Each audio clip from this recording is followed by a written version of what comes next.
This episode of On the Record is brought to you by Weisler Engineering. I'm Associate Editor Ben Thorpe. Welcome to On the Record. I'm here in Marshfield, Wisconsin at the 2023 H&S Manufacturing Dealer Meeting. I'm going to kick it over to Kim Schmidt, who's back in the studio, where she'll give you an update on what's currently impacting the ag equipment industry.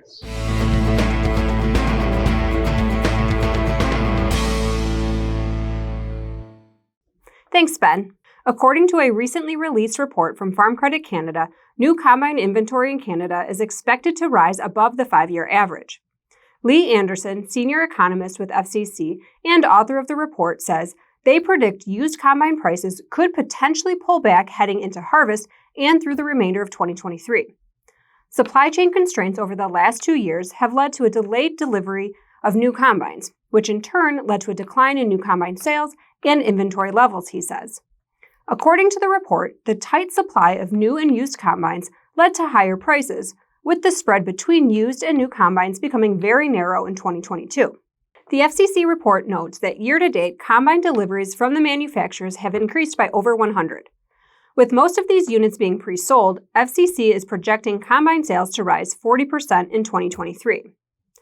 With the trades coming in on the pre-ordered combines, FCC says the new combine inventory levels will likely trend above the 5-year average for the rest of 2023 and into 2024. As a result, the organization says used combine prices may drop. This week's dealers on the move include Berkey's Farm Store, Farm Right Equipment, Brandt, and LMS Ag Equipment. Case IH dealer Berkey's Farm Store has entered into an agreement to acquire the dealership stock of Selby Implement. The acquisition includes full-line Case IH agriculture and power sports dealerships located in Quincy, Illinois, and a power sports location in Hannibal, Missouri. Finalization of the acquisition is expected on July 31st. Minnesota shortline dealer Farm Right Equipment has begun construction on a new building at its Willmar, Minnesota location. The new building will include a showroom, shop, and office space. John Deere dealer Brandt Agriculture opened a new location in Red Deer County, Alberta. The 43,975 square foot facility is an expanded version of the company's previous Red Deer location. And AGCO dealer LMS Ag Equipment has opened a second location in Steinbach, Manitoba. Now here's Noah Newman with the latest from the Technology Corner.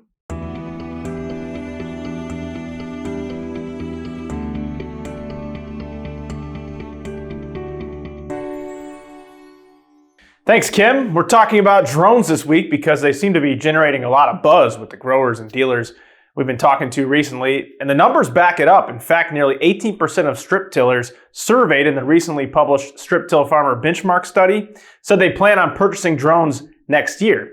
Now, we caught up with Luke Schultes, who owns and operates Viola Drone Services in Audubon, Iowa. The business uses drones to perform fungicide and pasture spraying, seed cover crops, and scout with multispectral imagery.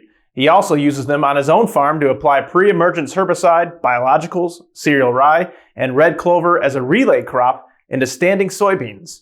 So there are several steps to take before operating a drone. For example, Luke says in Iowa, he had to get a drone pilot's license, a crop duster's license, an aerial commercial applicator's license, and register with the Iowa Department of Transportation.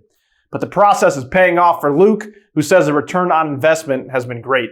It's pretty versatile, and cost efficiency is huge. You know, a machine like this that can cover our family farm costs 10% of what a sprayer would, of a late model sprayer from one of the big manufacturers is, as a young farmer, is kind of outside my budget. So doing a machine that I can operate on a smaller machine on smaller acres, I guess, is kind of the name of the game, and it's more efficient. My ROI and margin has been huge. Definitely a good investment so far. And Luke's not alone in his usage of drones. According to the most recent No-Till Farmer Benchmark study, 15% of no-tillers are using drones in 2023. In the Technology Corner, I'm Noah Newman. Back to you, Kim. Thanks, Noah.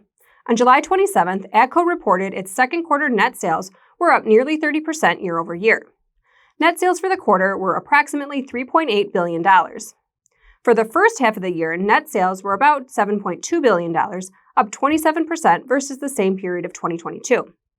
On a regional basis, North American net sales for the second quarter were up nearly 35% to $996.8 million. AGCO says the growth was primarily from increased sales of high horsepower tractors, combines, and application equipment, along with the positive effects of pricing to mitigate inflationary cost pressures.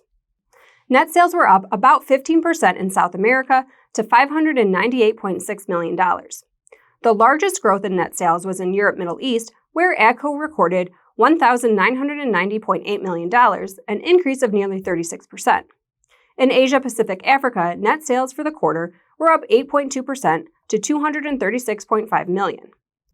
AGCO's net sales for 2023 are expected to be approximately $14.7 billion, reflecting improved sales volumes and pricing.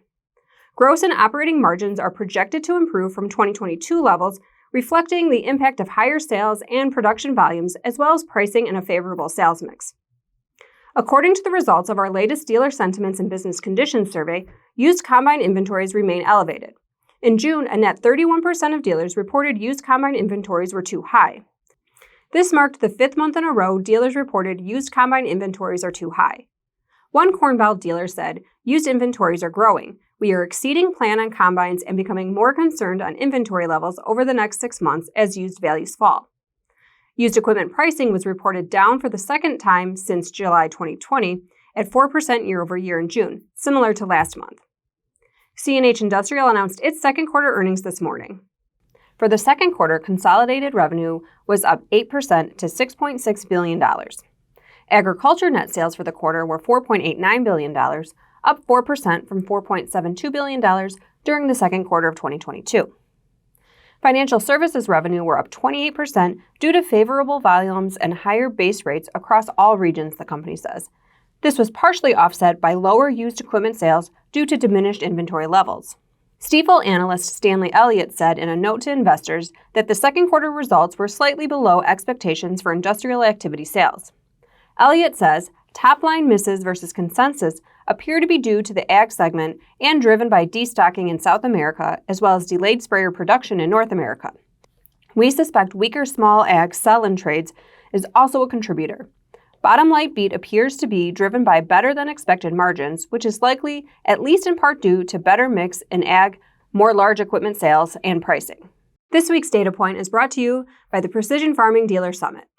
U.S. steel production as of July 3rd remains below 2021 and 2022 levels, surpassing only the record lows seen throughout 2020.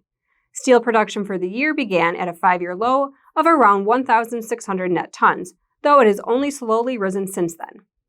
As always, we welcome your feedback. You can send comments and story suggestions to kschmidt@lessitermedia.com. Until next time, thanks for joining us.